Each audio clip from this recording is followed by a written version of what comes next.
field. So I was kind of just sitting back there in my zone, and I saw the ball get thrown. It was like almost in slow motion, and fortunately, God allowed me to catch it and run a little bit afterwards. So that's what I saw. Did you have any thoughts going through your mind while it was in slow motion? I couldn't really believe it at first. I was like, is this really coming right to me? And then fortunately it did. Jay said you pretend to be a linebacker sometimes or want to be a linebacker. Yeah, it's kind of a joke that me and Jay have. I always tell him, if you want to switch, I'll play Mike. You can play 5 techniques. So, yeah. Did you feel like a throwback to your linebacker days there? A little bit, yeah. I made that joke when I got back to the sideline. I was like, I can still play backer. So were you kind of in charge of getting to the middle of the field then on that? Was that kind of were you exactly where you're supposed to be, I guess? Yeah, it's kind of like a by formation type of thing. So, like I said, Nick, he said middle, which puts me in the middle, and so yeah, that was my zone. Even overcoming, the injuries you have, to have the type of year you've had, where it seems like in these close games you've come up with a lot of really big plays. I guess just kind of reflect on what this journey just means to you, just for how much you've overcome, and to continue to make big plays when it really matters. Yeah, it means a lot to me. Just these guys, they've been here the whole time. These coaches, they've allowed me to really just be patient and trust the process pretty much, knowing that one day I'll be able to come back and hopefully help this team out. So I'm very grateful.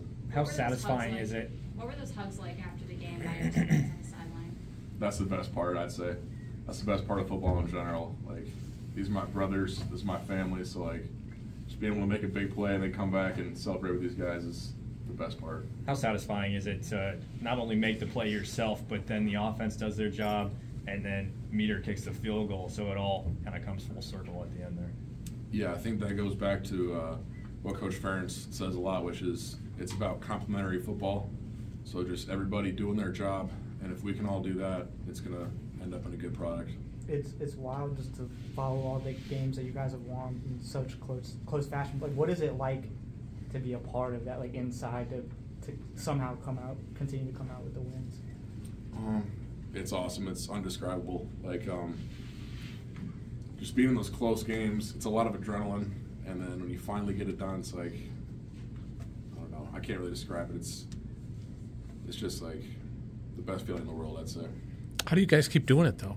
What is the magic recipe, or what is it that puts you guys in that position to be able to win those games?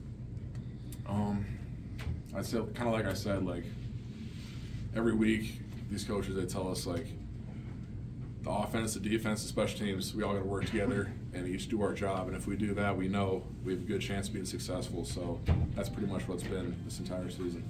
Time for one or two more. Were you guys mentally preparing for overtime? Because that's where the game seemed to be headed.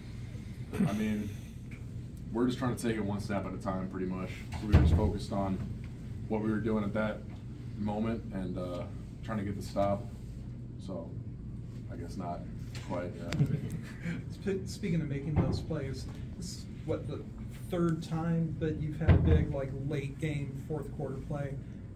How do you keep ending up in those positions to make those plays and then making them? I think it's a God thing, really. Like, I pray before every game. I try to pray during the games, and sometimes God just rewards you with stuff. So